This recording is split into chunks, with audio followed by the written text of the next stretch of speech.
ಅಶ್ವಿನಿ ಗೌಡ್ಗೆ ಸಿಗಲಿಲ್ಲ ಕಿಚ್ಚನ ಮೆಚ್ಚುಗೆಯ ಚಪ್ಪಾಳೆ. ಸೂರಜ್ ಸಿಂಗ್ ಧನುಷ್ ಜಾಹ್ನವಿಗೆ ಭಾರೀ ನಿರಾಸೆ. ಗಿಲ್ಲಿ ನಟನಿಗೆ ಕಿಚ್ಚು ಸುದೀಪ್ ಕಳುಹಿಸಿದ ಉಡುಗೊರೆ ಏನು? ಎಲ್ಲದರ ಬಗ್ಗೆ ತಿಳಿಯೋಣ. ಕಳೆದ ವಾರ ಅಂದ್ರೆ ಮಿಡ್ ಸೀಸನ್ ಫಿನಾಲೆ ಸಂದರ್ಭದಲ್ಲಿಯೇ ಅಶ್ವಿನಿ ಗೌಡ ಹಾಗೂ ಜಾಹ್ನವಿಗೆ ಕಿಚ್ಚು ಸುದೀಪ್ ಮಹಾ ಮಂಗಳಾರತಿ ಮಾಡಿದ್ದರು. ರಕ್ಷಿತಾ ಶೆಟ್ಟಿ ಬಗ್ಗೆ ಇಲ್ಲದ ಕತೆ ಕಟ್ಟಿ ಅವಹೇಳನ ಮಾಡಿದ್ದ ಅಶ್ವಿನಿ ಗೌಡ ಹಾಗೂ ಜಾಹ್ನವಿಗೆ ಕಿಚ್ಚು ಸುದೀಪ್ ಕಿವಿ ಹಿಂಡಿದ್ದರು. ಈ ವೇಳೆ ರಕ್ಷಿತಾ ಶೆಟ್ಟಿ ಪರವಾಗಿ ಧ್ವನಿ ಎತ್ತಿದ್ದ ಗಿಲ್ಲಿ ನಟನಿಗೆ ಕಿಚ್ಚನ ಮೆಚ್ಚುಗೆಯ ಚಪ್ಪಾಳೆ ಸಿಕ್ಕಿತ್ತು.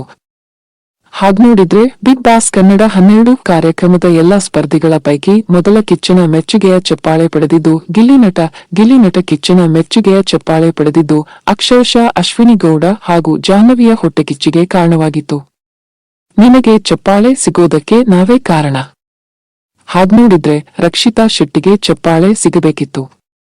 ನಮ್ಮಿಬ್ಬರ ಜಗಳದಲ್ಲಿ ನೀನು ಬೇಳೆ ಬೇಯಿಸಿಕೊಂಡೆ ಅಂತ ಗಿಲ್ಲಿ ನಟನಿಗೆ ಅಶ್ವಿನಿ ಗೌಡ ಹಾಗೂ ಜಾಹ್ನವಿ ಹಂಗಿಸಿದರು. ಅಲ್ಲದೆ ನಾವು ಚಪ್ಪಾಳೆ ತೆಗೆದುಕೊಳ್ತೇವೆ ಅಂತ ಪದೇ ಪದೇ ಅಶ್ವಿನಿ ಗೌಡ ಹಾಗೂ ಜಾಹ್ನವಿ ಹೇಳಿದರು. ಆದರೆ ಈ ವಾರವೂ ಅಶ್ವಿನಿ ಗೌಡ ಹಾಗೂ ಜಾಹ್ನವಿಗೆ ಕಿಚ್ಚು ಸುದೀಪ್ ಕ್ಲಾಸ್ ತೆಗೆದುಕೊಂಡರು. ಕಿಚ್ಚನ ಮೆಚ್ಚುಗೆಯ ಚಪ್ಪಾಳೆ ಪಡೆಯುವಲ್ಲಿ ಇಬ್ಬರೂ ಮತ್ತೆ ವಿಫಲರಾದರು. ಚಪ್ಪಾಳೆ ಪಡೆಯುವ ಭರದಲ್ಲಿ ಅವಾಂತರಗಳನ್ನ ಮಾಡಿಕೊಂಡ ಅಶ್ವಿನಿ ಗೌಡ ಕಿಚ್ಚನ ಮೆಚ್ಚುಗೆಯ ಚಪ್ಪಾಳೆ ಪಡೆಯುವ ಭರದಲ್ಲಿ ಏಕವಚನದಲ್ಲಿ ಮಾತನಾಡುವ ಹಾಗಿಲ್ಲ ಅಂತ ಅಶ್ವಿನಿ ಗೌಡ ಧ್ವನಿ ಏರಿಸಿದರು. ರಘು ಇಂಗ್ಲಿಷ್ ಪದಗಳನ್ನ ಬಳಸಿದ ಕಾರಣಕ್ಕೆ ಕನ್ನಡ ಭಾಷೆಯಲ್ಲೇ ಮಾತಾಡಿ ಅಂತ ಅಶ್ವಿನಿ ಗೌಡ ಗುಡುಗಿದ್ದರು. ಕ್ಯಾಪ್ಟನ್ಸಿ ರೇಸ್ನಿಂದ ಹೊರಬಿದ್ದಾಗ ಕಣ್ಣೀರು ಸುರಿಸಿದ್ದರು. ತಂಡಗಳನ್ನು ಬಿಟ್ಟು ರಘು ಹಾಗೂ ರಿಷಾ ಪವರ್ ಕಾಯಿನ್ ಸ್ವೀಕರಿಸಿದಾಗ ಇಬ್ಬರ ವಿರುದ್ಧ ಅಶ್ವಿನಿ ಗೌಡ ಧ್ವನಿ ಎತ್ತಿದ್ದರು. ಆದರೆ ಇದ್ಯಾವುದೂ ವರ್ಕೌಟ್ ಆಗಲಿಲ್ಲ. ಕಳಪೆ ಪಡೆದ ಅಶ್ವಿನಿ ಗೌಡ ಬಿಗ್ ಬಾಸ್ ಮನೆಯ ಮೂಲ ನಿಯಮಗಳನ್ನೇ ಉಲ್ಲಂಘಿಸಿಬಿಟ್ಟರು. ತರಕಾರಿ ಕಟ್ ಮಾಡದೆ ಉದ್ದಟತನ ಮೆರೆದರು. ಇನ್ನೊಬ್ಬರಿಗೆ ಏಕವಚನದ ಪಾಠ ಮಾಡಿದ ಅಶ್ವಿನಿ ಗೌಡ ತಾವೇ ಅದನ್ನ ಮರೆತರು. ಎಲ್ಲಕ್ಕಿಂತ ಹೆಚ್ಚಾಗಿ ರಕ್ಷಿತಾ ಶೆಟ್ಟಿಗೆ ಕಾಕ್ರೋಚ್ ಸುದಿ ಸೆಡೆ ಅಂತ ಕರೆದಾಗ ಅದನ್ನ ಮರೆಸಲು ಅಶ್ವಿನಿ ಗೌಡ ಯತ್ನಿಸಿದರು.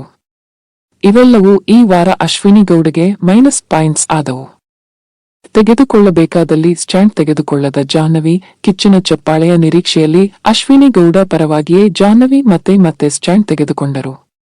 ಮಾತಾಡು ಅಂತ ಅಶ್ವಿನಿ ಗೌಡಗೆ ರಘು ಏಕವಚನ ಬಳಸಿದಾಗ ಜಾಹ್ನವಿ ಗರಂ ಆದರು. ಆದರೆ ರಕ್ಷಿತಾ ಶೆಟ್ಟಿಗೆ ಕಾಕ್ರೋಚ್ ಸುದಿ ಸೆಡೆ ಅಂತ ಕರೆದಾಗ ಜಾಹ್ನವಿ ನಿಲುವು ಅದೇ ರೀತಿ ಇರಲಿಲ್ಲ. ಕಾಕ್ರೋಚ್ ಸುದಿ ವ್ಯಂಗ್ಯವಾಗಿ ಕ್ಷಮೆ ಕೇಳಿದ್ದನ್ನು ಜಾಹ್ನವಿ ಪ್ರಶ್ನೆ ಮಾಡಲಿಲ್ಲ. ಜಾಹ್ನವಿ ಎಡವಿದ್ದು ಇಲ್ಲೇ ಸೂರಜ್ ಸಿಂಗ್ ತಂಡಕ್ಕಾಗಿ ಪವರ್ ಕಾಯಿನ್ ತ್ಯಾಗ ಮಾಡಿದ ಸೂರಜ್ ಸಿಂಗ್ ಉತ್ತಮ ಪದಕದ ನಿರೀಕ್ಷೆಯಲ್ಲಿದ್ದರು.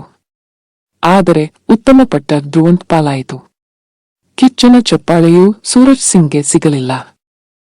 ಬಹುಶಃ ಸೂರಜ್ ಸಿಂಗ್ ಫೋಕಸ್ ಬದಲಾಗಿರುವುದೇ ಇದಕ್ಕೆ ಕಾರಣವಿರಬಹುದು.